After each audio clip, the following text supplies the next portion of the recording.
আমাদের পাড়াতে একটা সিসিটিভি ক্যামেরা আছে, মানে ওই প্রতিবেশী আর কি, টুনটুনির মা। তো ও বেটা আমাকে কবে কোন দিন কোন ছেলের সাথে ঘুরতে দেখেছে, দেখে এসে আমার মাকে এসে বলেছে যে কি মেয়ে তো ভালোই ছেলে পটিয়েছে, বড়লোক বাড়িতে বিয়ে হবে, তা ছেলে কি করে। আমার মা এমনই এক অদ্ভুত মহিলা, আমার মা বিশ্বাসই করতে চায় না যে আমার একটা বয়ফ্রেন্ড থাকতে পারে। মানে টুনটুনির মা এসে আমার মাকে বলেছে তোমার মেয়ের তো বয়ফ্রেন্ড আছে, আর আমার মা বয়ফ্রেন্ড বললেই হলো, গায়ে সাবান মাখে না, হেগে জল দেয় না, এক জামা 7 দিন ধরে পরে থাকে, ওর আবার বয়ফ্রেন্ড। আমার তো মনে হয় না ও ছেলে ওর ধারে পাশে আসে বলে, আর যদিও বা বয়ফ্রেন্ড থাকে তা বেশি দিন টিকবে না।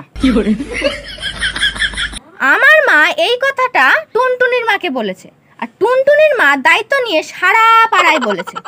তুমি বিশ্বাস করবে না, পাড়াতে এমন কেউ নেই যে জানেন আমি হেগে জল দেই না।